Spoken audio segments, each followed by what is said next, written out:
teníamos que tener una visión común y una metodología común de arreglamiento de datos para poder hacer las comparaciones que sean necesarias y para tomar los datos que rigen a las políticas públicas de una manera acordada. Y entonces empezamos a trabajar con ellos y logramos hacer un curso y una forma de arreglamiento consensuado. Esto tiene un para qué, ¿no? Por un lado, pensamos en esto que le venía diciendo, que los datos que se tomen en Santiago del Estero, en Córdoba, en provincia de Buenos Aires, estén tomados todos con la misma metodología, de la misma manera, a los fines de que sean comparables en todo el territorio.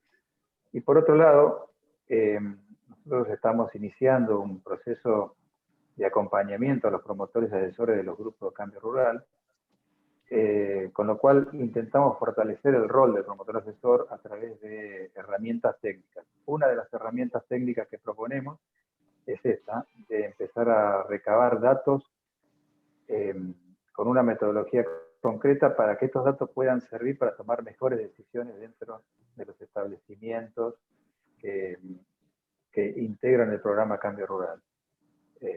Entendemos que esto es una herramienta fundamental. Si bien vamos a trabajar con datos que a los fines profesionales podríamos decir que son una necropsia, digamos, ¿no? Porque son datos que ya pasaron.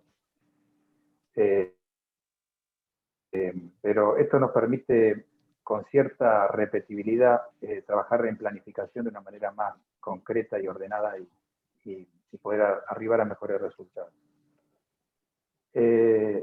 Dicho esto,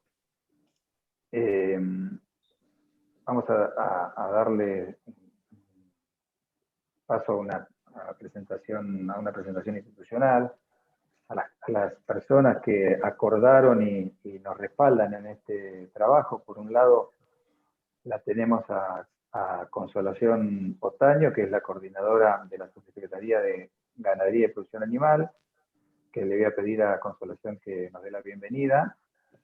Y por otro lado tenemos también a Diego Velardoquio, que es el coordinador del programa Cambio Rural. Así que los dejo para que nos den la bienvenida. Consolación, si sos tan amable. Bueno, muchísimas gracias, Marcelo. Bueno, realmente es un gusto estar aquí en esta primera reunión, en este primer encuentro, donde la idea que tenemos desde la subsecretaría y desde la coordinación de análisis pecuario, en la cual está a mi cargo y conformo el equipo con Amílcar, Jorge y Rubí, es poder compartir experiencias y conocimientos.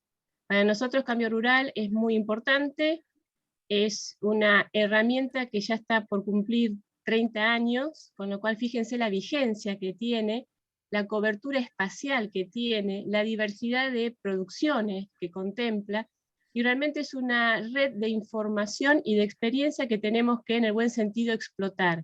Marcelo habló de la generación de información e indicadores, creo que es la mejor forma que tenemos nosotros de sacarle más jugo a Cambio Rural, es la obtención de información y una captura ordenada de la misma para el análisis, y después esa información analizada vuelve a ustedes, con lo cual es un ida y vuelta, un feedback que tenemos que ir desarrollando. Y creo que compartir conocimiento y compartir experiencia es fundamental para nosotros y para ustedes. Así que para nosotros, es decir, también es aprendizaje el poder intercambiar con ustedes y poder ampliar, digamos, para nosotros es, como decía Diego en la previa, es un punto de partida. No te quiero sacar más letras, Diego. Pero para nosotros es un primer paso y lo vamos a construir juntos. Entonces es interesante que lo aprovechemos en conjunto y que, bueno, le demos un buen inicio a esta alianza estratégica entre la Subsecretaría Cambio Rural y la red de productores que conforma, que es realmente muy valiosa para todos nosotros. Así que les agradezco la oportunidad, la presencia, y bueno, va a ser una jornada realmente muy interesante. Gracias. Bueno, muchas gracias, Consolación. Diego. Bueno, gracias Marcelo, gracias Consolación. Quiero saludar a todos, gracias por estar. Bueno, no mucho para agregar y ya lo han dicho casi todo Consolación y Marcelo, pero sí, bueno, plantear esto de la importancia que tiene para Cambio Rural la reunión y que nosotros podamos seguir en el marco de la reunión en escalada hacia arriba, digo, no solamente la reunión entre productores, sino lo que decía recién Consolación de la red de técnicos y de productores y del marco institucional que le podemos dar. Para nosotros es el desafío del ministro, todo el secretario Marcelo Aló, de quien dependemos, si bien estamos en la Secretaría de Alimentos, Bioeconomía y Desarrollo Regional, nos han pedido que como coordinación de extensión y el programa Cambio Rural como herramienta fundamental de esa coordinación podamos hacer de alguna manera que el ministerio tenga la mayor posibilidad de tener presencia en el territorio y la mayor posibilidad y necesidad de sacar todo el conocimiento que hay dentro del ministerio para ponerlo a disposición no solamente de los productores, sino también de los técnicos. Ese es el rol que nos han encomendado. Yo tengo la satisfacción de que el 1 de junio me han dado el honor de conducir una herramienta tan importante, como decía recién cuando Consolación decía está por cumplir 30 años, me daba un poco de vértigo. Pero bueno, sé que hay muchísima capacidad técnica en el Ministerio, en el INTA, ustedes saben la intimidad, digamos, que tenemos con el INTA en términos de cuando aparecemos en el territorio, es un programa que se cogestiona con el INTA, y nosotros vamos a seguir apostando a esa institucionalidad. Así que bueno, les agradezco profundamente al equipo, primero a todos los que están participando, ojalá que podamos escalar en esto, en pasar también a convocar a los promotores y promotoras que acompañan a los grupos también, y le agradezco profundamente, como decía en la previa, antes que llegara como el público, digamos, la posibilidad de que uno tenga la sensación del deber cumplido, ni bien arranca uno con una coordinación. Esto de, hacía rato que el programa funcione y demás, pero tenemos que institucionalizar el trabajo conjunto, y me parece que esto, como decía Consolación, es un punto de partida, y acá nos van a encontrar en esto, trabajando conjuntamente para mejorar todo lo que tiene que ver con los registros, que es lo que nos toca hoy, que nos va a alimentar a todos, ¿no? Digo, la red, el tema de tener registro y de poder conocer la actividad y las necesidades de la actividad, nos va a ayudar a nosotros a ser un mejor programa, a ustedes ser una mejor secretaría, a los técnicos ser mejores técnicos y obviamente la mejora de los productores. Así que bueno, los dejo trabajando, me voy a quedar hasta las 10, a las 10 tengo otra reunión y como dijo Consolación también al principio, si es corta la reunión volvemos, y si no, nos encontraremos en próximas reuniones. Así que muchas gracias y suerte con la jornada. Bueno, gracias Diego. Vamos a hacer antes de pasar a la presentación de los oradores, les voy a pedir si pueden prender las cámaras. Ahí las chicas de comunicación van a hacer una fotito de la reunión para publicar en las redes. También recordarles que, digamos, como este es un proceso virtual que muchas veces no es de lo más fácil, vamos a establecer unas pautas para la reunión, que son las siguientes. Cada uno, en la medida de lo posible, tenga los micrófonos apagados. El Zoom tiene la posibilidad de que los que están con computadoras, apretando la barra espaciadora, pueden hablar en el momento que quieran, pero para evitar ruidos externos, mantengamos los micrófonos apagados. El que quiera hacer alguna pregunta, la exposición va a ser dinámica. Lo único que tiene que hacer es levantar la mano en el chat, o hay unos emoticones ahí abajo que permiten levantar la mano, y nosotros vamos a estar monitoreándolo desde afuera y vamos a otorgar la palabra. Yo o Ezequiel somos los que vamos a estar mirando eso, un poco para mantener el orden. Así que les pido que apaguen los micrófonos. Amílcar, vos lo tenés prendido, me parece. Sí. Y voy a pasar a contarles quién nos acompaña. Por un lado, les voy a decir a los promotores de asesores que los 3 oradores que tenemos son gente de mucha experiencia, que hace mucho tiempo que está en el rubro, son de excelencia. Les pido que les hagan todas las preguntas necesarias, que les saquen todas las dudas, porque la verdad que hay que aprovecharlo. Por un lado está Amílcar Arzubi, que es ingeniero agrónomo, profesor de la Cátedra de Administración Agropecuaria de la Universidad de Loma de Zamora. Hace 30 años que es asesor de empresas, que está en la Subsecretaría de Ganadería desde el 2009. Por otro lado está el ingeniero Jorge Moares, que es también ingeniero agrónomo de la UBA, asesor y consultor independiente durante más de 20 años. Fue asesor del CREA Palmares en Formosa y está en la coordinación desde el año 2010. Y por otro lado lo tenemos a Rui Vidal, también ingeniero agrónomo de la UBA, especialista en formulación y evaluación de proyectos, y está desde el 2009 en la Subsecretaría de Ganadería. La verdad que son profesionales que están a disposición de todos ustedes, y les pido que no se vayan con dudas del curso, así que vamos a aprovechar. Así que le doy el pase a Amílcar, que va a ser el primer orador. Bueno, gracias Marcelo. Bueno, obviamente también muchas gracias a Diego y Consolación por apoyarnos justamente en este emprendimiento que, bueno, creo que va a ser de utilidad productiva para todos. Un poco la idea es la misma que, bueno, que comentaban Marcelo, Diego, Consolación, es decir, nosotros, para poner en contexto, valoramos mucho la información de territorio, ¿no? Es decir, muchas veces los informes que tenemos que hacer, que nos piden los subsecretarios, los secretarios, informes técnicos de orden interno, y a veces informes que publicamos. Precisamos información del territorio, información verídica de los productores, analizar posibles medidas, posibles instrumentos, ir monitoreando también cómo es la evolución, ¿no? de los productores de cría, de hibernada, de ciclo completo, los de filo. Nada, entonces, en esos casos no nos queda otra que recurrir a la información que hay disponible.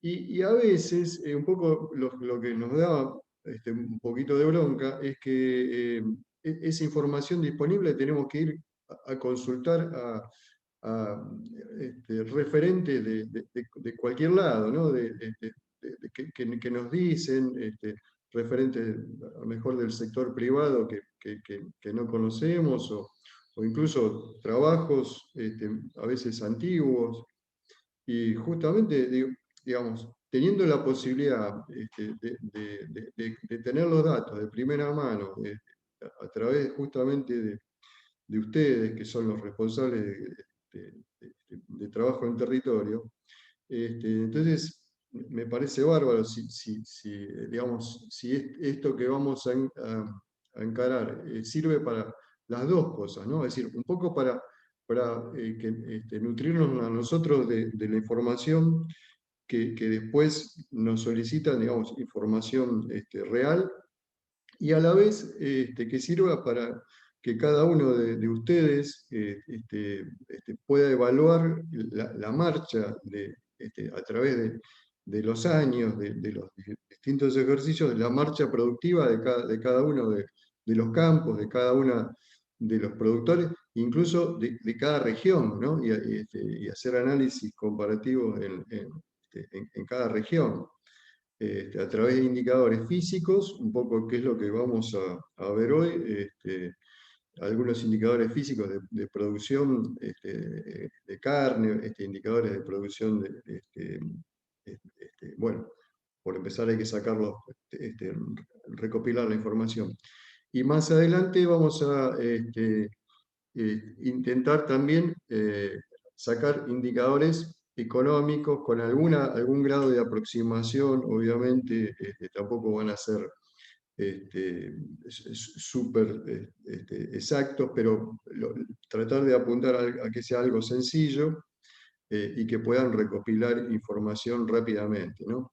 Las planillas de hoy también, es decir, las que le vamos a mostrar, apuntan a eso, a tratar de no complicar demasiado la vida a cada uno, que recopile información más o menos básica, pero que sea importante para calcular los principales indicadores, ¿no?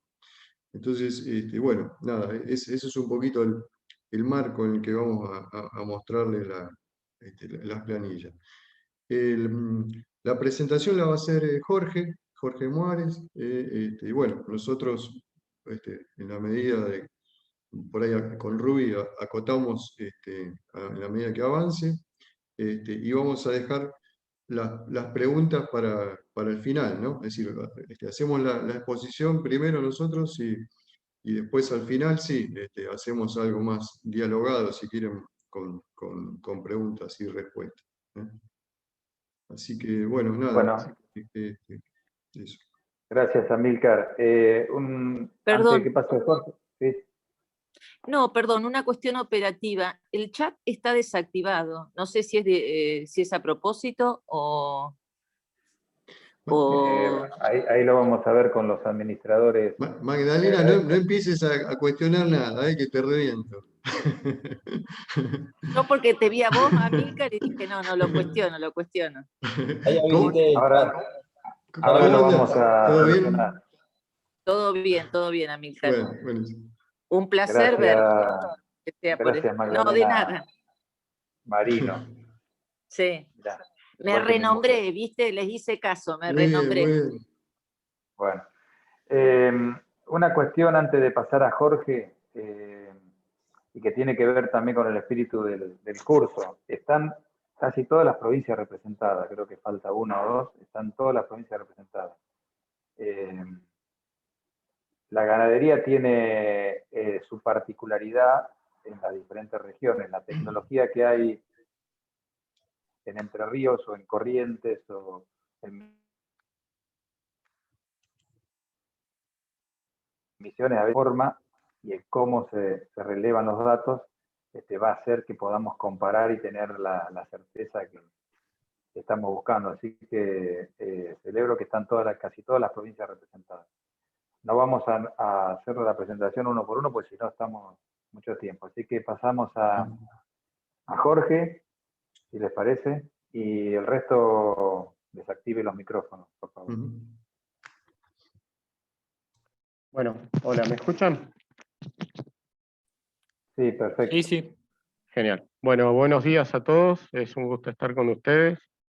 No voy a agregar nada más a las presentaciones que se hicieron previas, y bueno, vamos a pasar directamente a la presentación.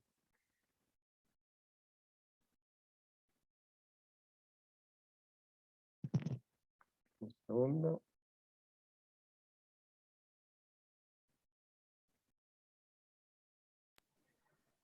Ahí todos recibieron, entiendo, un material teórico que se redactó para este curso, así que también va a servir de apoyo.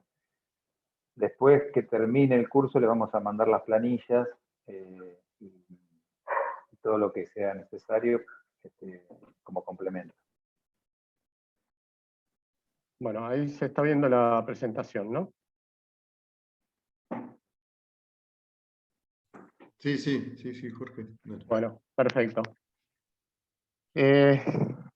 Bueno, como dijo Marcelo, yo soy Jorge Muárez y soy técnico de la Coordinación de Análisis Pecuario, y preparamos esta presentación con el objetivo de que, sobre todo, estandarizar criterios.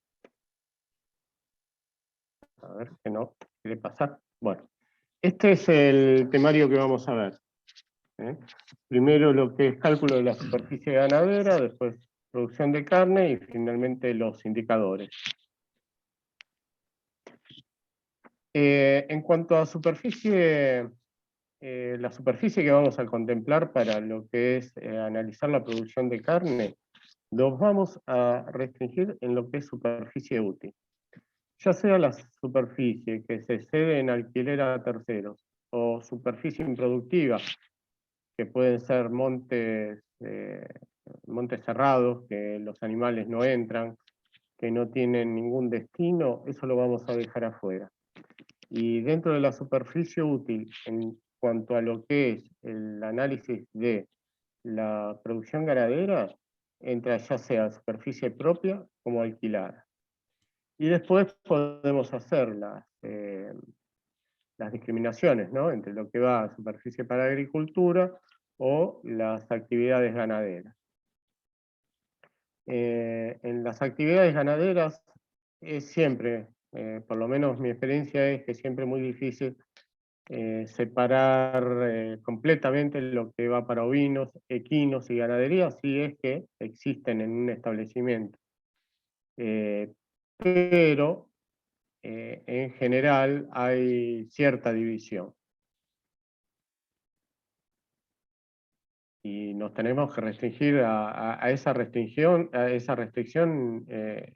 lo más que podamos, ¿no? O sea, tratar de separar la superficie para cada una de las actividades. Cualquiera de los que está acá sabe lo que come un caballo, ¿no? Y lo que puede sacar a las raciones que reciben los vacunos cuando comparten los mismos potreros. En cuanto a superficie pastoreada, es el promedio, la superficie ganadera es el promedio de la superficie pastoreada, ponderada por el tiempo de asignación real de cada potrero. Las praderas en producción, una vez que están en producción, más allá de que no se pastoree todo el tiempo, son 12 meses. O sea, entran con el 100%, si son 200 hectáreas, entran 200 hectáreas durante todo el año. En cambio, en lo que es superficies destinadas a verdeos de invierno, que son cultivados antes del ejercicio y pastoreadas antes del ejercicio, se consideran desde el momento en que se efectúa la primera labor. Si el verdeo no se pastorea antes del cierre del ejercicio, igual se considera superficie ganadera, porque yo esa superficie la estoy restringiendo de lo que es la superficie agrícola, y es un costo ganadero. Y bueno, y se hace, si lo destino 6 meses antes del cierre del ejercicio, entra con el 50% de la superficie, porque es 6 sobre 2.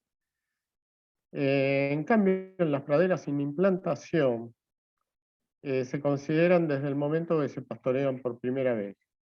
En general, en zona núcleo, las praderas en implantación, empezamos con los trabajos en marzo, pero en una de esas recién la pastoreamos en septiembre. Si el ejercicio empieza el 1 de julio, y recién la pastoreamos en septiembre, tenemos julio, agosto, septiembre, tenemos 2 meses del ejercicio que no la pastoreamos, o sea que va a ser 10 sobre 12. Ese va a ser el porcentual con el que vamos a afectar la pradera en implantación, la superficie de la pradera en implantación, para calcular la superficie ganadera. Diferente es la situación en el norte. En el norte, si tenemos el ejercicio 1 de julio, 30 de junio, las praderas, las tropicales, se siembran quizás en octubre, noviembre, y recién la pastoreamos pasando el otoño, si estamos bien de pasto, ¿no? Cuando las raciones apretan, que no tienen nada, las empiezan a pastorear en plena floración a veces. Pero bueno, La idea es siempre esto, a partir del primer pastoreo, y ahí consideramos con qué porcentual afectamos la superficie de la pradera. El campo natural. Esto es un poco el criterio de lo que son los montes cerrados. Si un monte entran los animales alguna vez porque quiero cuidar una pradera en implantación o lo saco de un rastrojo para que no lo pisoteen porque llovió mucho y los mando al monte, yo no voy a considerar esa semana o 10 días que estén los animales en el campo natural o un monte de eucaliptus porque aportan muy poco al total del consumo, muy pocas raciones. Pero si el campo natural, como es en la mayoría de las actividades de cría, da una cantidad de raciones que los animales se pasan meses ahí, hay que considerarlo totalmente, todo el año, ¿no?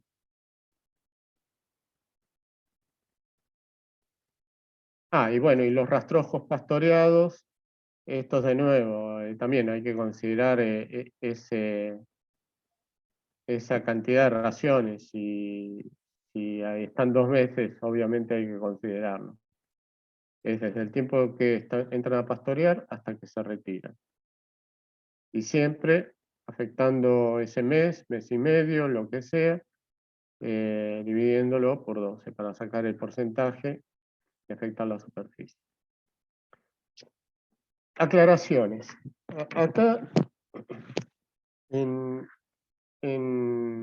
hay que tener en cuenta algunas cosas que son importantes. Si un cultivo agrícola fracasa, viene una piedra y nos trilla el maíz en noviembre. Y bueno, es muy usual que entren los animales a pastorear, aunque sea a hacer una comida liviana o no. Pero bueno, ahí la actividad agrícola es la que fracasó. Entonces, si bien económicamente los costos dan para la actividad agrícola, la superficie ganadera hay que hacer lo mismo como lo que se considera con los rastrojos, el pastoreo de los rastrojos. El tiempo que estén pastoreando los animales ahí es lo que nos ayuda a calcular la superficie ganadera que aporta ese cultivo fracasado. En cambio, en emergencias forrajeras, cuando vienen esas sequías tan complicadas a veces, se puede llegar a tomar la decisión de decir, bueno, que le ayuda también el hecho de que la sequía cuando viene afecta a los cultivos y afecta a la pastura. Pero a veces los cultivos se siembran con el objetivo de cosecha, tienen un buen barbecho y la sequía no lo afecta tanto. Pero se toma la decisión de aportar esas raciones a la actividad ganadera. Entonces ahí el criterio es tomar como superficie ganadera desde el inicio de la primera labor de ese cultivo. Esto lo vamos a ver en otro curso seguramente, pero bueno, también ahí se destinan todo lo que es los costos, ¿no? Pastoreo de rastrojos, ya lo vimos antes, lo charlamos antes. Y rastrojos no pastoreados, esos ni se consideran. El rastrojo no pastoreado se considera un aporte para lo que es la actividad agrícola por el cuidado del suelo. Cultivos doble propósito. Acá consideramos el 50% de la superficie para la actividad agrícola y el 50% de la superficie para la actividad ganadera. Ojo, no quiere decir que sea un criterio único, pero es uno de los criterios a tomar. Hay quienes toman el 100% de la superficie durante el tiempo de pastoreo para la actividad ganadera y el 100% de esa superficie para la actividad agrícola. Nosotros estamos proponiendo este criterio. Cultivos sembrados conjuntamente con una pastura. Desde que se siembra hasta que, o desde que se empieza a cultivar hasta que se cosecha, eso va para la actividad agrícola. A partir del momento que se cosecha y que empiezan a pastorear los animales, ahí lo destinamos para lo que es la superficie ganadera. Y si, bueno, supongamos que se cosecha en diciembre, nos quedan 6 meses del ejercicio, bueno, ahí va a ser el 50% de la superficie, porque es 6/2. Bueno, esto son todas actividades intermedias, cuando se produce para el mismo establecimiento, o sea, cuando cosechamos semilla, cuando cosechamos fardos o hacemos hilos, y son totalmente destinados para el establecimiento. Pero hay veces también que tanto la semilla como los rollos se pueden llegar a vender y se venden a precio de mercado. Entonces, lo más común, lo más correcto, por así decir, es hacer una actividad, considerar la actividad de producción de semilla forrajera o producción de fardo como una actividad agrícola, que a su vez le vende, puede ser a costo de producción, a la actividad ganadera. Entonces, si esto no se entra a pastorear durante el tiempo que no se pastorea, eso es totalmente agrícola.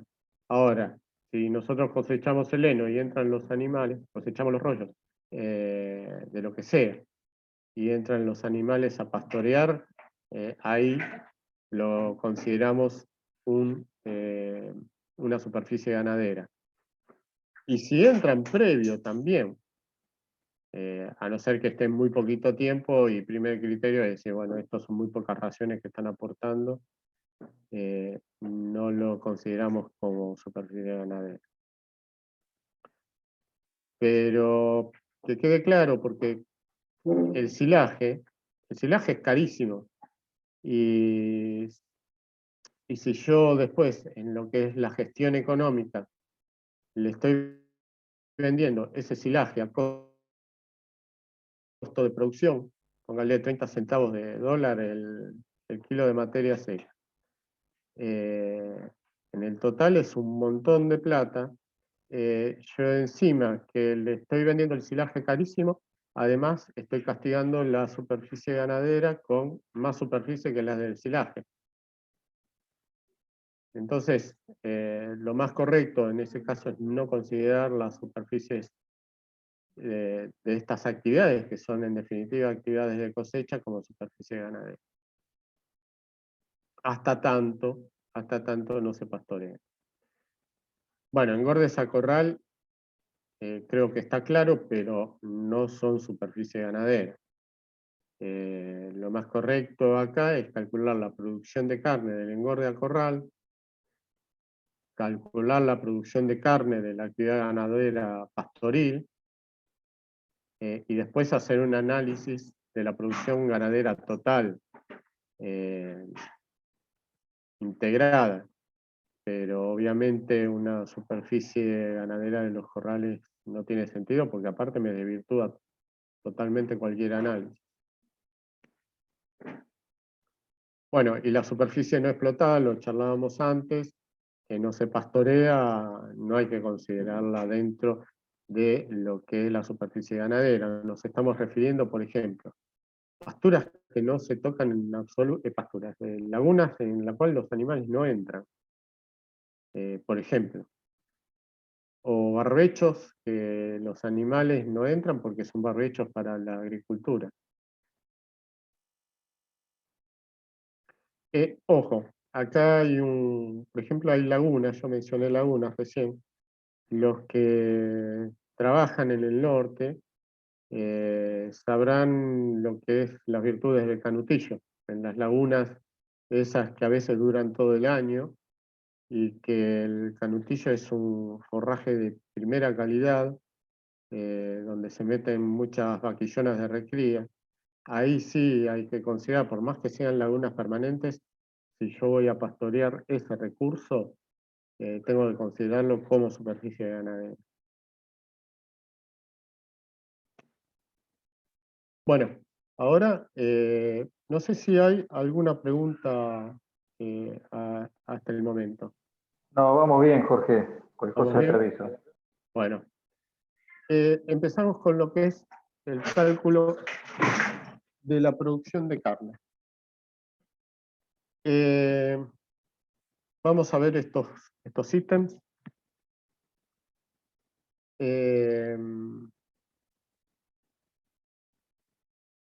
Todo lo que es también las observaciones sobre las excepciones a los criterios que podemos llegar a tomar. La producción de carne se compone de, es la suma algebraica, ¿no? De lo que son las salidas, les restamos las entradas y más o menos la diferencia de inventario, que puede tomar valores positivos o negativos. Esto calculado en kilos. Yo siempre lo recomiendo calcularlo en kilos. Pero bueno, para mí es una costumbre, es lo que más me parece más correcto. Y después, en todo caso, sacamos por hectárea o por cabeza. Perdón, Jorge, acá hay una pregunta de Laura. Sí, Laura.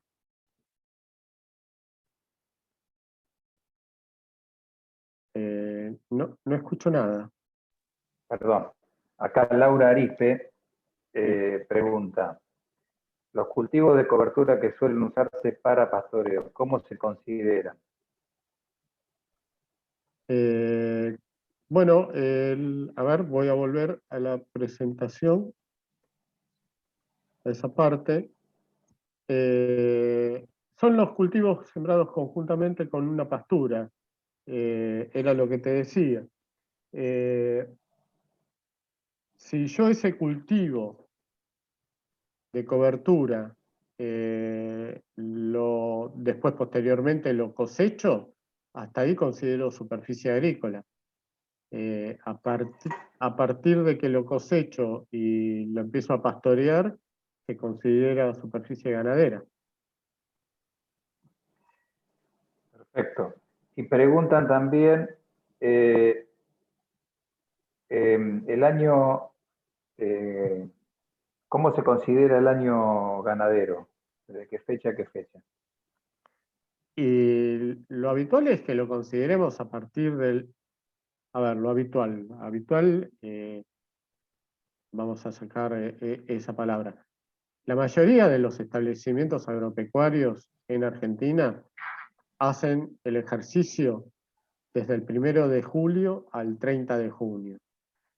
Pero hay quienes lo hacen desde el 1 de enero al 31 de diciembre.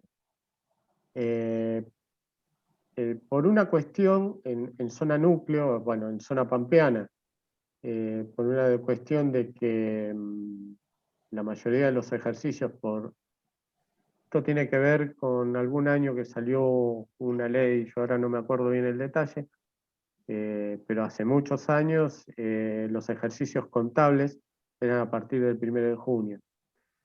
¿Y qué pasó?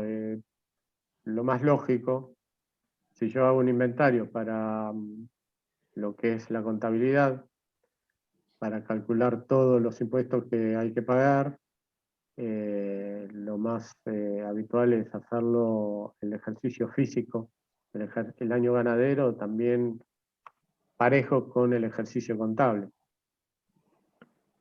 Y aparte después es una buena fecha porque en muchos establecimientos la aparición recién comienza o no comenzó todavía, depende de la región que estén. Entonces yo ya desteté todos los terneros, o la gran mayoría. Entonces, como que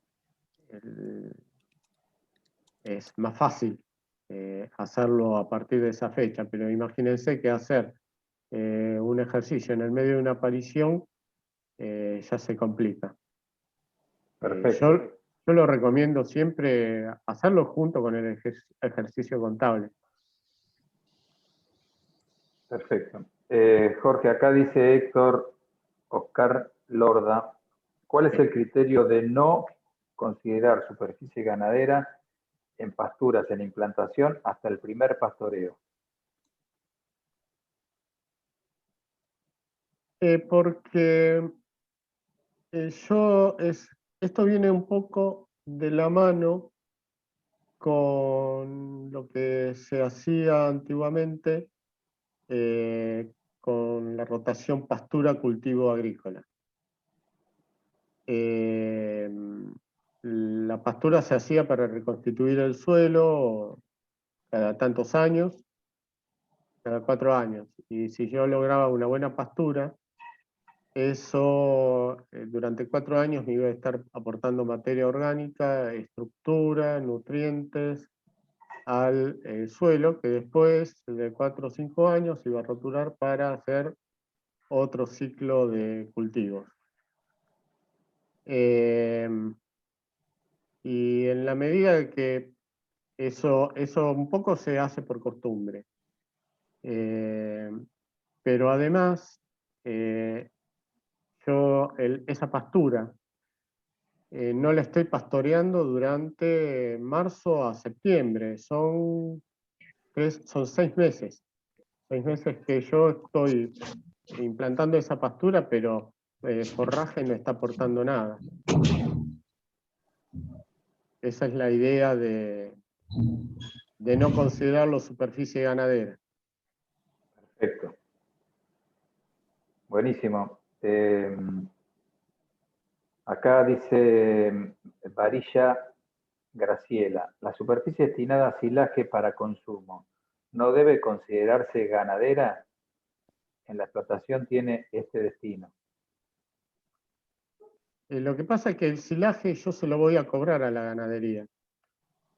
Si yo lo considero ganadera, o sea, es una actividad intermedia, pero los animales no pastorean sobre esa superficie.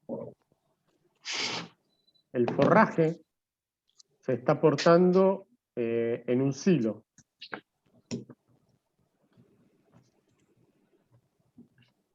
No sé si queda claro eso, pero después, una vez que lo cosecho, eso, en general, un silaje yo pongo mucha guita ahí, muchos recursos, después eso sigue como un cultivo agrícola.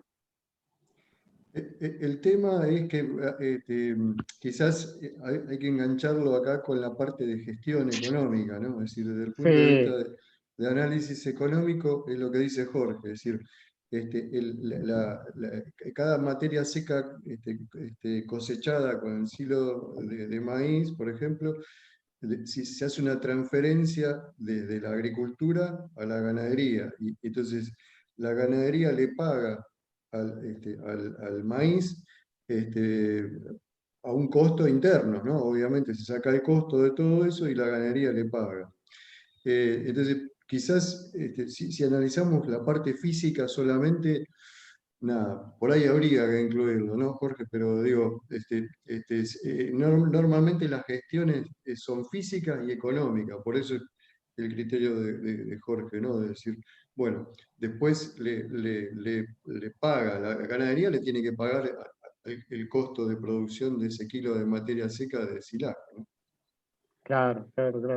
Sí, el silaje, la actividad agrícola, silaje, que produce forraje, y lo vende a costo de producción, Claro. y es cero. A no ser que tengamos un vecino alambre de por medio al lado del silaje y le digamos, bueno, te doy silaje por 2 meses. Entonces ahí estoy haciendo un negocio, si es que se lo vendo a más plata de lo que me costó producirlo. Pero lo habitual es que lo consuma el mismo establecimiento que lo produce. Y aparte hay otro tema. Yo estoy haciendo una actividad súper intensiva, como es un silaje, poniendo un montón de recursos, para producir en poca superficie ganadera, porque incluso hay establecimientos que tienen las vacas una encima de la otra y dan una cantidad de silaje impresionante. Y bueno, por algún lado tiene que verse el hecho de dar tanto silaje y producir en una superficie relativamente chica. Lo explica. Si nosotros estamos produciendo, estamos metiendo la superficie ganadera, la superficie del silaje como superficie ganadera, ¿qué estamos haciendo? Estamos diluyendo el efecto de esa suplementación superintensiva que es el silaje. Sería el mismo caso que si yo tuviera un cultivo de maíz y lo cosecho y el grano se lo doy a los animales, pero no incluyo la superficie del maíz dentro de la superficie ganadera. Creo que es lo mismo, ¿no? Exacto, está bárbaro esa comparación, está bárbaro.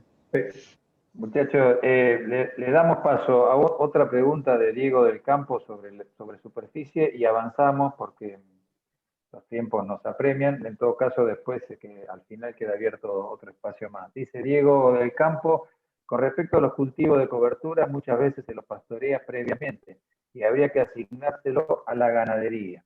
Luego hay opciones, se deja biomasa para hacer rollo, o luego previo al cultivo posterior se trata con herbicidas o mecánicamente. Bueno, esto lo dice Diego en tono de afirmación, no tiene pregunta, pero por ahí, Diego, si querés ampliar, está el micrófono abierto. Abrí el micrófono y conversar si querés. Perdón, es una pregunta, dice. Bueno. Bueno, no, entonces sí, se lo pastorea y ese pastoreo es un pastoreo que aporta una cantidad de raciones significativas. Hay que considerarlo como superficie ganadera durante el tiempo que se pastorea. Perfecto. Bueno, seguimos avanzando y porque tenemos bastante temario y en todo caso después al final hacemos más preguntas. Dale, Jorge. Bueno, estábamos acá. Salidas, entradas y diferencia de inventario. Ahora vamos a ver lo que es las pesadas para el inventario. Y tenemos en los campos de cría habitualmente tenemos dos tipos de categorías, ¿no? Categorías de stock permanente, que son los vientres, los toros y vaquillonas de reposición, y lo que es categorías de engorde. Todo lo que es categorías de stock permanente las pesamos una única vez y tomamos ese peso, lo repetimos inventario a inventario, salvo que haya cambios en la alimentación de las vaquillonas de reposición. Si yo en determinado año estoy suplementando las vaquillonas de reposición para que me lleguen al primer servicio con más kilos, de alguna manera tengo que representar ese quilaje extra en el cual estoy poniendo recursos financieros. Y estaría muy mal cualquier propietario o cualquier productor ganadero nos diría, bueno, pero yo todo el maíz que le di a las vaquillas y resulta que vos me castigás la producción ganadera, pues las considerás al mismo peso. Es el razonamiento que se hace. Y después, bueno, cambios en la época ventosa de los vientres, ¿no? Que modifica absolutamente todo ya lo que es la dinámica de la actividad, ¿no? De lo que son los pesos al cierre e inicio del ejercicio. Pero, bueno, tomando un poco... Sí. ¿Cuál sería la recomendación? La mayoría de los productores que están en cambio rural muchas veces no tienen la posibilidad de una balanza o de tener un peso. Y si el vecino no le presta la balanza, que no le hable más. Y después que se siente con el encargado los dos tranquilos y empiecen a considerar, a estimar el peso. Habitualmente los encargados y el mismo dueño, cuando va a las pesadas, cuando va, hace las ventas, es el que tiene el ojo más entrenado. Y bueno, hay que confiar en eso. Lamentablemente, si no se cuenta con alguna balanza o una manga donde pesar, porque a veces que ni tan siquiera hay una manga donde pesar, no queda otra. Y tratar de ser lo más honesto posible, ¿no? Perfecto. No es la situación deseable. Pero bueno, hay veces que no se justifica por el tamaño del rodeo hacer una inversión, hoy día lo que cuesta una balanza, para tener un cálculo exacto. Y bueno, y las categorías de engorde, eso hay que pesarlo todos los años. No hay... Y bueno, de nuevo, ¿no? Si no hay manera de pesar, bueno, hay que hacerlo a ojo, lamentablemente. Entradas. Acá ya es un poquito más diferente. Las entradas al establecimiento de lo que sea, de las categorías que sea, se toma el peso sin desbastar. Para eso hay que pesarlo a los 3, 5, 7 días, lo que se pueda dentro de ese periodo es lo ideal de entrada al campo. Y de nuevo, bueno, acá lo escribimos, si no hay balanza hay que estimarlo. No, lamentablemente no hay otra. Por lo general, si no son compras al bulto, si son animales para recría, si son novillitos, vienen pesados. Y bueno, y si yo no tengo balanza, no puedo, no voy a pesar a los 3 o 5 días, y bueno, le aplicaré un desbaste, le sumaré un desbaste. Un comentario cortito, Jorge, Sí. para explicar qué es. Entrada se refiere tanto a las compras, ¿no? de animales que vienen desde afuera del establecimiento, como a traslados, ¿no? A veces hay campos que están divididos, que tienen una parte de cría en un partido, o dentro del mismo partido en distintos lugares, y el campo de engorde lo tienen otro. Entonces, a lo mejor son traslados dentro del mismo productor, pero bueno, si estamos haciendo el análisis del campo de cría, entonces para ese campo de cría hay que contabilizarlo como una entrada, por más que no se haya comprado. Claro.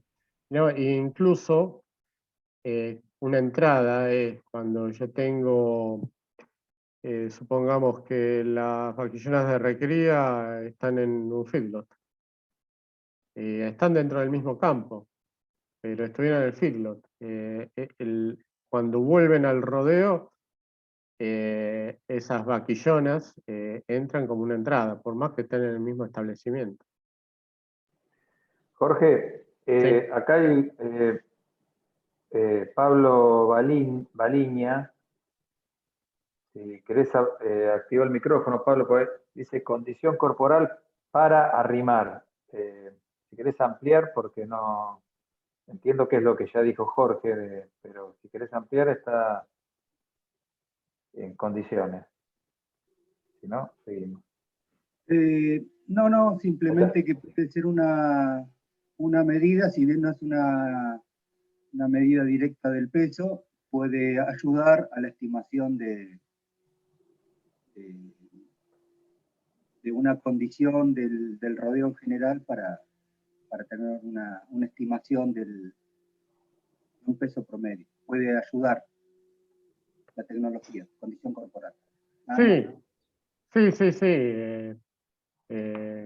Es un poco, cada productor conoce sus animales y sabe cuál es el peso de los animales, el peso promedio, incluso en cada época. Y la condición corporal puede ayudar sobre todo a estimar un promedio para todo, ¿no? Yo las veo en condición corporal 3 a todos los animales, o la mayoría de los animales, viéndolos en una manga, viéndolos en un potrero, cuando se hace rodeo para ver cómo están, y sí, puede ayudar, sí, sin duda. Perfecto. Bueno, lo importante, Jorge, a ver si no me equivoco, lo importante es que en esto que vos decís, que las categorías mayores no haya una variación, que se tomen siempre los mismos pesos, a eso te referís, ¿no? Eso Entiendo que sí, viene por ahí.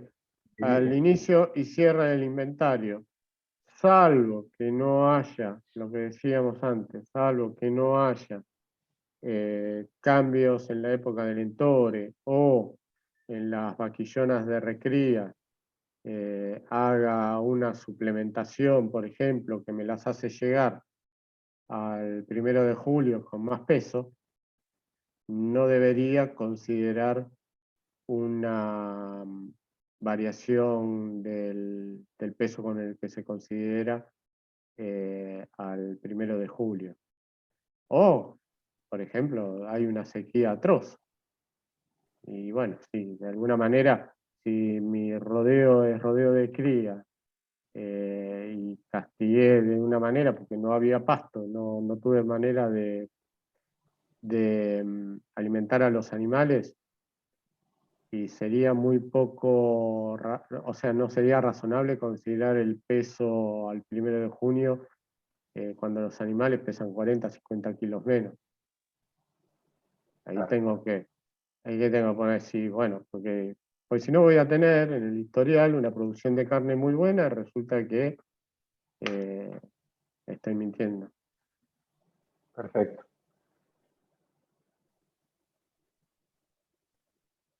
Y ojo, esto se ve frecuentemente.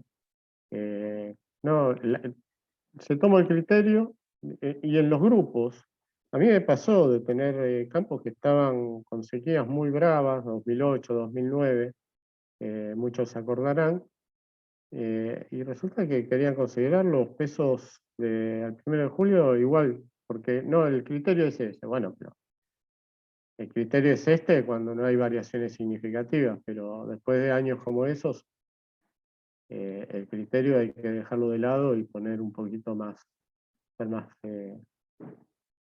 no mentir. Salidas.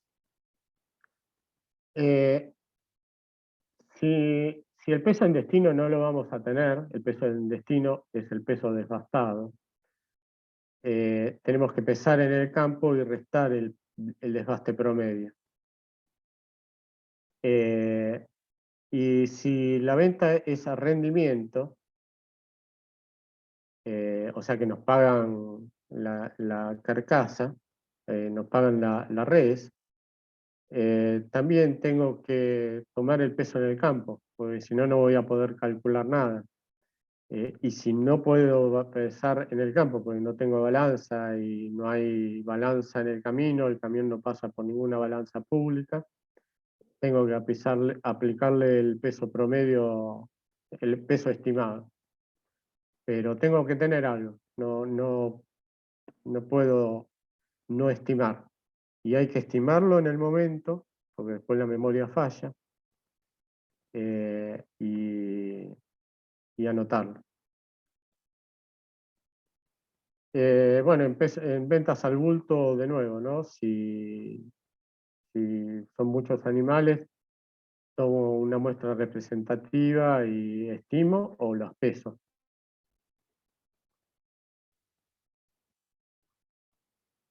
En las categorías de stock permanente, imputamos el peso de cada categoría en el inventario,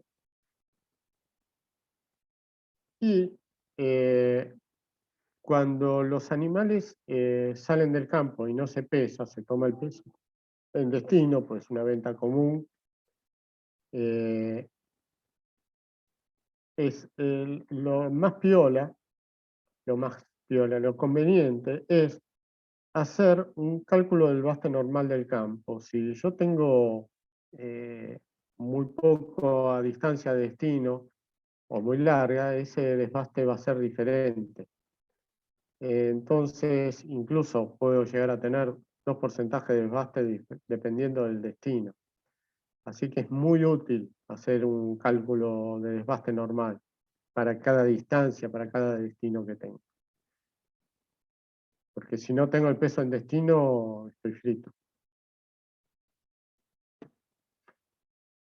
Diferencia de inventario. Esto no puede haber equivocación. Son los kilos totales que tengo. Supongamos que hoy estoy al 30 de junio. Son los kilos totales que tengo hoy menos los kilos totales que tenía al inicio del ejercicio del 1 de julio del 2020. Hoy estamos 30 de junio, a los kilos que tengo hoy le resto los kilos que tenía al inicio, al 1 de julio. Esto puede ser negativo o positivo. Si el establecimiento vendió muchos animales, porque vino una sequía, se desprendió de parte importante todos los vientres que estaban hechos fleco, los vendió, y bueno, va a tener una variación importante del inventario, y si era un campo más o menos estabilizado, que no tuvo entradas extra, esta diferencia va a ser negativa. Lo mismo si retiene todo, por ejemplo, un campo que venía estabilizado, y de pronto retiene todo el rodeo de vaquillanas porque piensa agrandar el rodeo de vientres. Lo más habitual es que este establecimiento tenga una diferencia de inventario positiva. Ahora, la diferencia de inventario para la producción de carne la calculamos en kilos, pero se puede calcular en equivalentes, en cabezas. De hecho, lo más habitual cuando hago en kilos es calcular también las cabezas, la diferencia en cabezas, y sacar los kilos por cabeza también, para después calcular otros parámetros que ya enseguida los ven. Acá, a veces, en campos que no tienen los números muy ordenados, es indispensable hacer un balance de cabezas, que nos permite averiguar si estoy errando, si me estoy olvidando muertes, si me estoy olvidando una venta, si me estoy olvidando consumos. Y bueno, sí, se calcula en cabeza esto, ¿no? ¿Cómo es? Supongamos que tenemos un campo. Yo les digo esto porque a veces cuando hacemos el cálculo del error, por lo menos mi experiencia es que me siento con el productor y digo, bueno, a ver, pasame todas las ventas, las compras, las sesiones, todos los traslados, muertes, para calcular mortandad, el porcentaje de mortandad, pásame todo. Y empezamos a sumar y a restar, pero no tenemos la fórmula. La idea es, yo tengo el campo vacío y tengo que empezar a llenarlo. Empiezo el 1 de julio con un inventario inicial, eso lo sumo. ¿Y qué le sumo? Todo lo que entra en el campo, las compras, los traslados de entrada, y otra cosa que entra en el campo, que son los animales que nacen. Vienen, ya sé, de los vientres, pero en cabezas es como si fuera una entrada.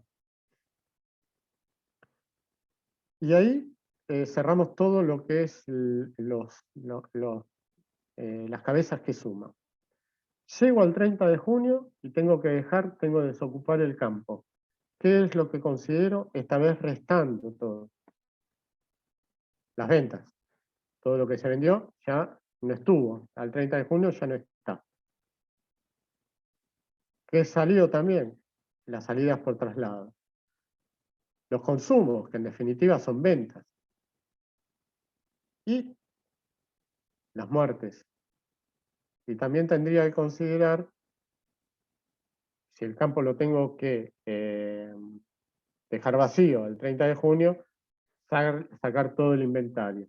Y acá falta algo, que a veces en los campos se dan cuenta cuando hacen el inventario, cuando hacen un buen inventario de recuento todos los años, de los robos.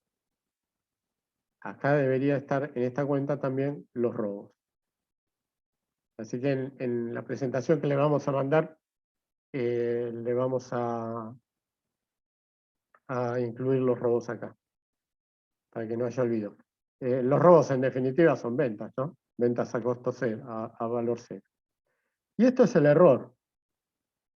Y lo correcto es que de cero, pero ojo, que sea cero, no nos dice que no hay error. Nos dice que es muy probable que no haya error, que esté todo bien. Pero los errores se pueden compensar, puedo estar errándole en los consumos y en los nacimientos, por ejemplo. Es difícil, ya sé, olvidarte de una venta. Pero hay veces que una venta, un traslado de entrada, una salida de traslado no se computan y pueden dar muy parecido.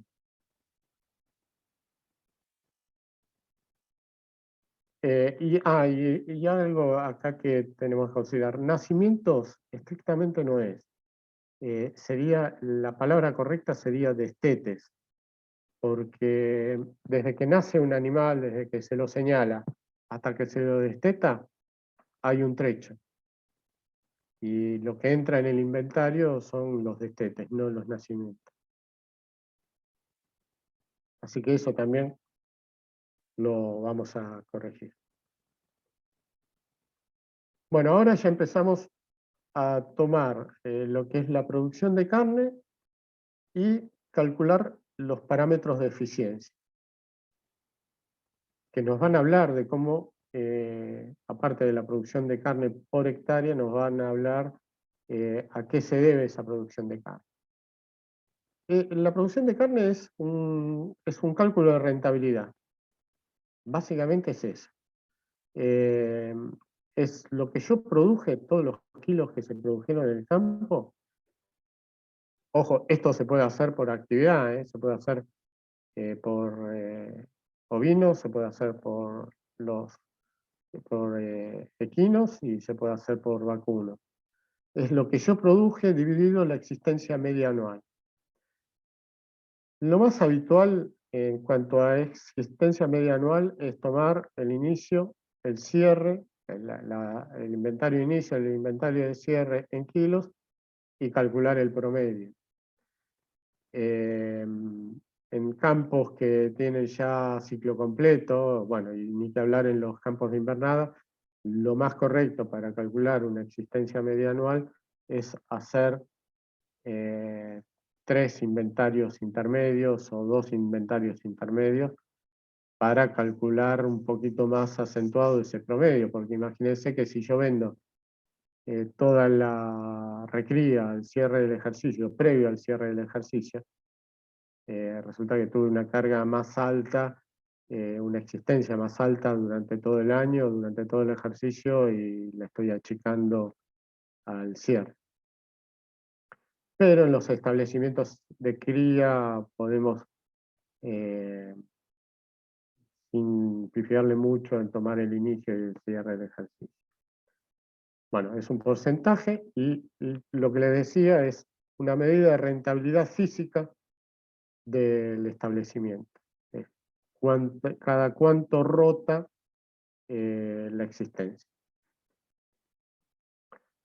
La cría, dependiendo básicamente del porcentaje de destete, es lo que define en gran parte lo que es la cría, la eficiencia de stock de la cría, puede estar entre estos valores. Campos muy, muy eficientes, con altos pesos de destete, pueden llegar a andar en el 35%. Y bueno, y los peores 25% y también para abajo, ¿no? Pero digamos que puede llegar a estar en ese valor, entre esos dos valores. Y bueno, y estos son todavía mucho más estimativos. Estos serían eficiencias de stock más habituales en ciclo completo y invernada de compra. La carga. Y esto un poquito lo que hablamos, ¿no?, con la producción de carne, en cabezas por hectárea, en kilos por hectárea y en equivalentes por hectárea. ¿Y para qué sirven estos? Sobre todo la carga. A lo largo del tiempo yo puedo comparar un mismo establecimiento en sus diferentes años, como así decir, una comparación vertical.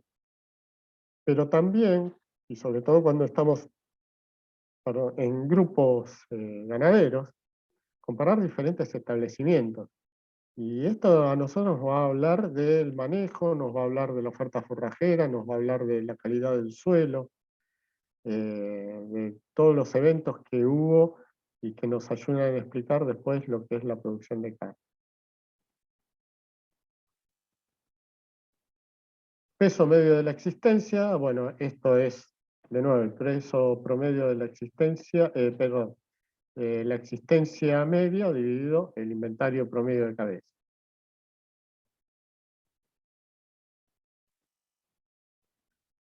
La ganancia de peso vivo, también habitualmente lo calculamos todos, es la producción de carne dividido el promedio de la existencia en cabezas y dividido 365. Estos, ojo, se puede expresar en kilos o en gramos por día, cabeza por día. Ahora, estos parámetros a nosotros nos van a ayudar a explicar la producción de carne en campos que no varía la carga, que el peso medio de la existencia no varía, el parámetro que explica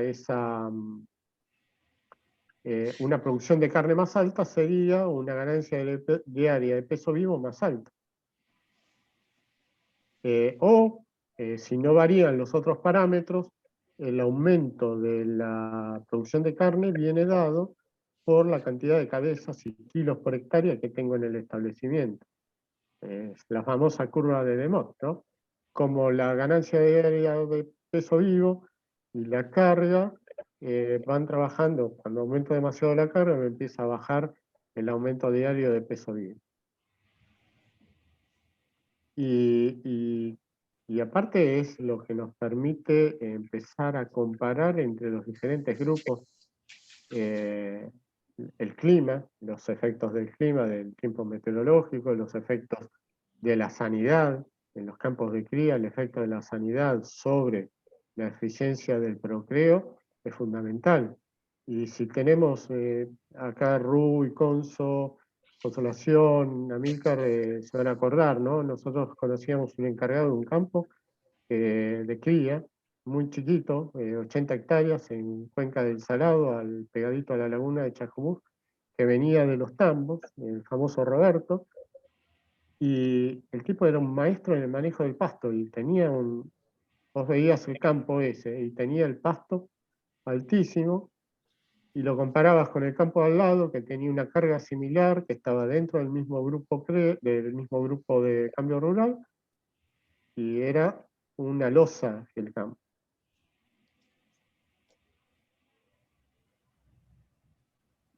Ahora vamos a pasar a lo que es todo lo que es registros de procreo. Y yo creo que esta es la parte de los registros más complicada en lo que es las producciones ganaderas, la producción en la cría. ¿Por qué? Nosotros acá vemos en la parte de arriba toda una secuencia de 2018 a diciembre de 2021.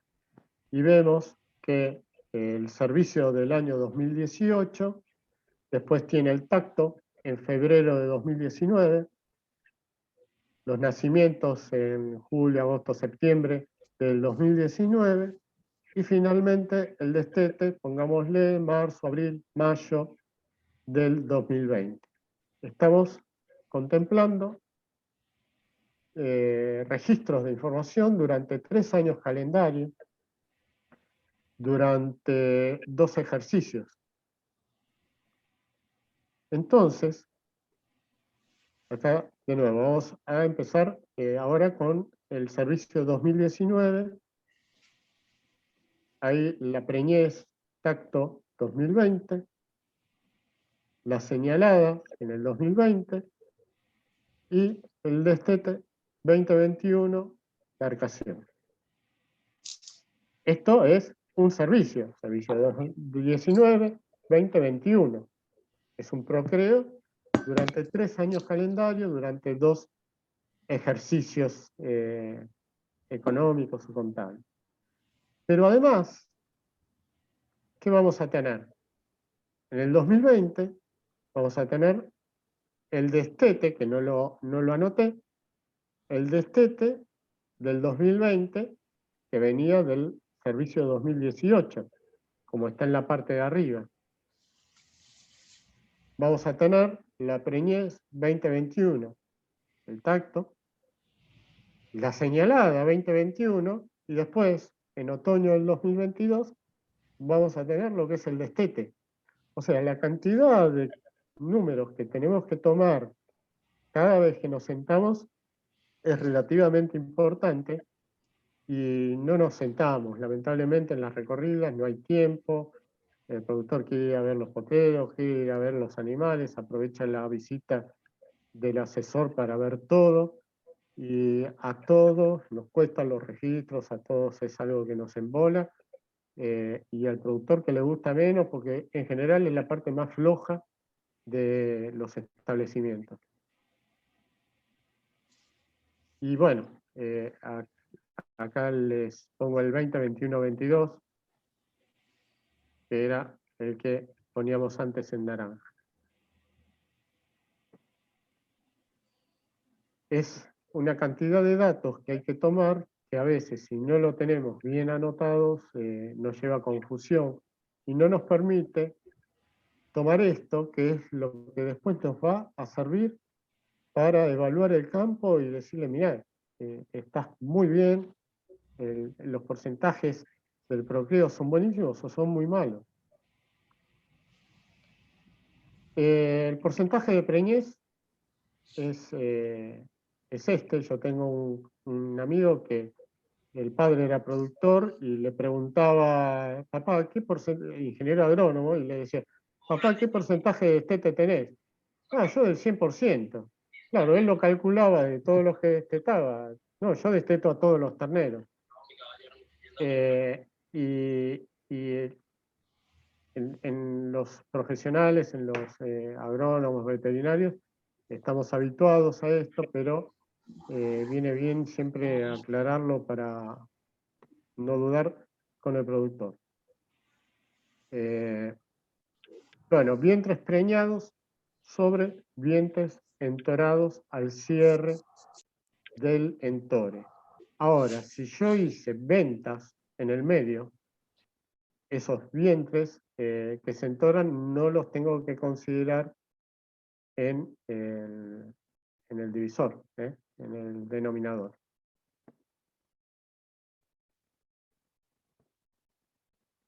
Bueno, lo que decía, descontar las ventas de la cantidad inicial. Y esto agrega mucha más complejidad a lo que les decía antes de la cantidad de cabezas que entran en un entore, la cantidad de cabezas que se tactan, la cantidad de terneros que se señalan y que se destetan. Si yo quiero hacer las cosas completas, lo mejor es que lo haga por categoría de vientre. Y bueno, esto multiplica, no sé por cuánto, la cantidad de números que tenemos que tomar cada vez que hacemos un registro. Porcentaje de parición es la cantidad de terneros señalados sobre vientres entorados. ¿Y por qué no digo de terneros paridos, porque muchas veces las vacas paren y el ternero se muere. Esas muertes perinatales que se dan en el momento de la aparición o previo o posterior a la aparición, en el primero o segundo día, y que son los terneros que el recorredor no llega a señalar. En general, el ternero que se señala como que ya tiene altas probabilidades de llegar a destete, salvo que no haya problemas sanitarios importantes. Que esto los veterinarios lo conocen mucho mejor que yo, que soy agrónomo. De nuevo acá, ¿no? Si hubo de los vientres entorados, hubo ventas hasta el momento de la señal, yo tengo que descontar esa cantidad de vientres que se entoraron, pero que no van a parir nunca un ternero porque están fuera del campo.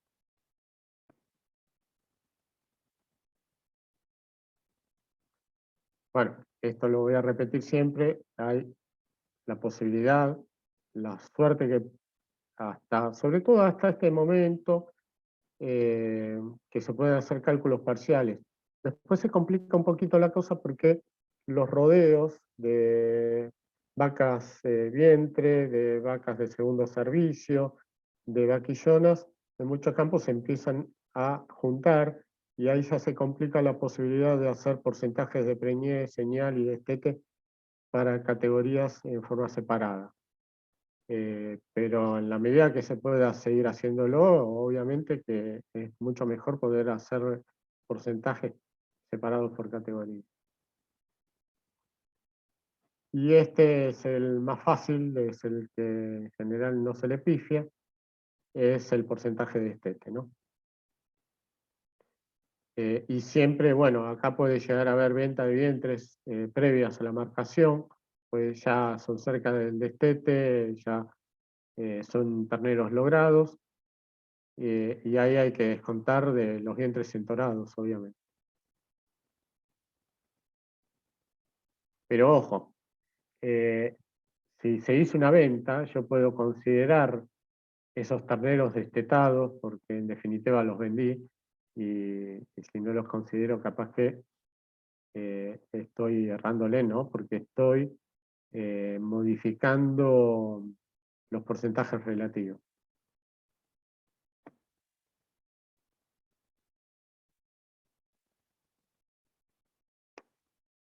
Bueno, mermas.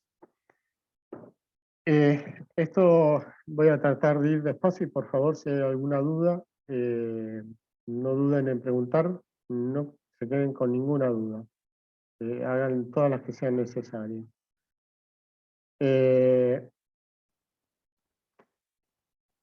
La merma, la más habitual de calcular es la merma desde el tacto hasta el destete. Pero hacer la del tacto hasta la señal y de la señal hasta el destete nos va a estar hablando de qué es lo que está pasando ahí en el medio, que muchas veces no tenemos muy claro por qué esos porcentajes de merma son muy altos. Y esto los veterinarios pueden empezar cuando conocen estas mermas parciales, pueden empezar a diagnosticar qué es lo que puede estar pasando, qué tipo de enfermedad reproductiva o qué característica del rodeo puede llegar a estar generando una merma muy alta.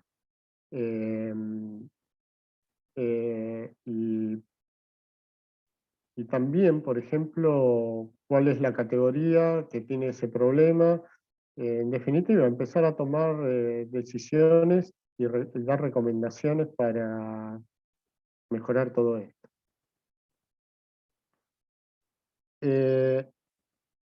¿Cómo se calcula? Bueno, esto. Les digo brevemente, por ejemplo, las vaquillonas de 15 meses, esas en tore precoz, que habitualmente la vaquillona, cuando le aparece el ternero, no sabe qué hacer con él, si es un campo sucio lo pierde enseguida, Y bueno, ahí capaz que el ternero nos está aportando a la merma, ese ternero que no aparece, y si yo hago un porcentaje parcial, si hago los cálculos parciales por categoría, puedo estar identificando, sí, esta es la categoría que me falló, el año que viene hay que ponerle un potrero más limpio, porque acá las vaquillonas que no tienen deshabilidad materna todavía totalmente desarrollada, lo pierden enseguida y pierdo el ternero.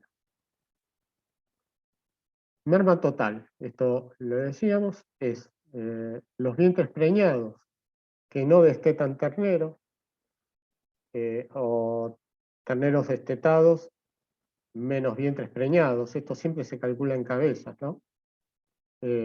Sobre la cantidad de vientres preñados.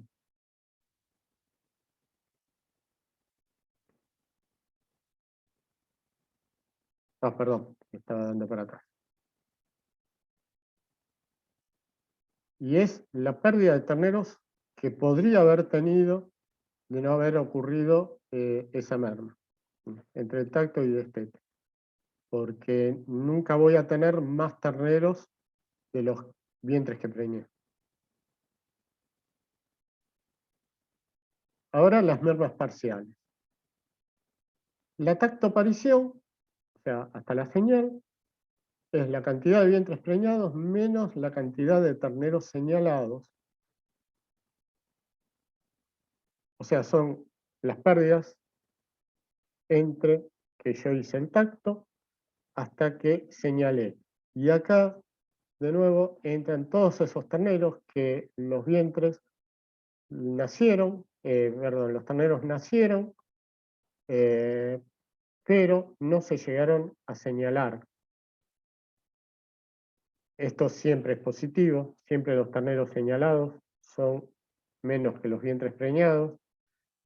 Y ojo, no, el tacto aparición no hay que contar las vacas paridas, porque hay veces que si contamos las vacas paridas, porque vemos la vaca, nos damos cuenta que parió, porque vemos los colgajos en la vaca, y contamos el ternero, pero no se lo señaló, ahí estamos aumentando, estamos disminuyendo la merma tacto-aparición artificialmente. Es señalado, siempre señalado, sobre vientres preñados.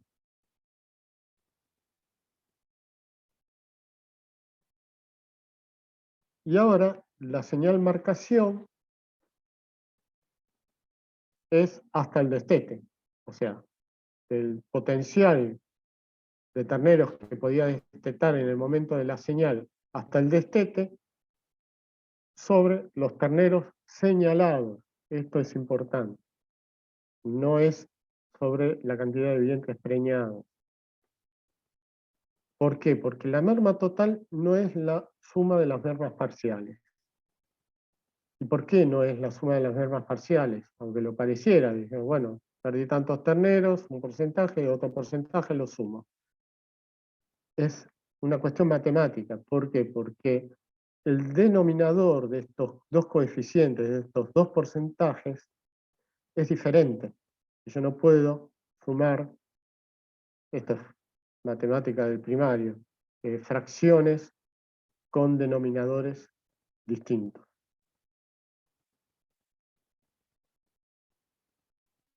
Bueno, y esto es expresado gráficamente, cómo se van sumando las pérdidas, ¿no? Una pérdida, una merma total del 30% no va a ser 15 y 15, va a ser 14 y 15, pongámoslo.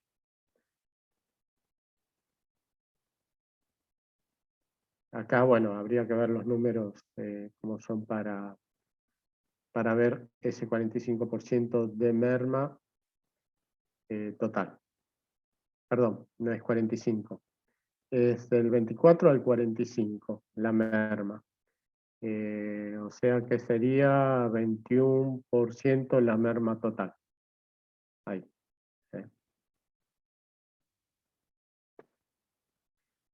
Y esto ya, para acabar con la presentación, Esto a mí me pasó en un momento cuando tengo campos que tienen muchos registros, digo, no, vamos a tomar todo, quiero los... Y la verdad que no, es un error. Nosotros tenemos que registrar con el objetivo de tener buenos datos, obvio, pero no nos va a variar un 0,5%, un 1%, las decisiones que vayamos a tomar y las recomendaciones que hagamos al productor. O sea, no lo torturemos al productor con los datos si nos está dando la información y nos sirve para tomar decisiones, y nosotros vemos que es la mayoría de la información y está completa y se acerca bastante al objetivo. Esto es fundamental para mí, y muchos de ustedes ya lo habrán experimentado, registrar en papel. Y una vez que tenemos las planillas registradas en papel, volcarlas a la planilla de cálculo. El papel como que guarda la historia, cómo se llegó a ese número.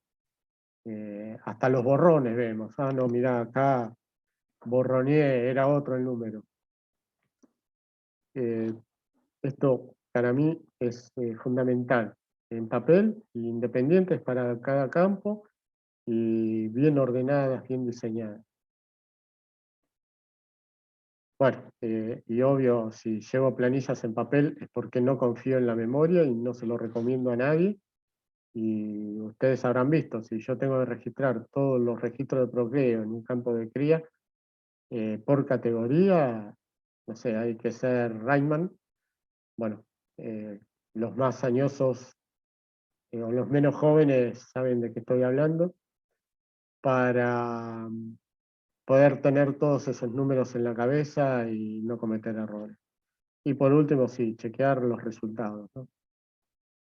No hay nada peor que torturarlo al productor una tarde completa con los registros y después hago el cálculo, se lo doy y resulta que le doy algo erróneo que él nos voltea fácilmente. ¿Por qué? Porque nos desacredita como profesionales, pero lo peor de todo que desacredita el tema de los registros, de tomar registros.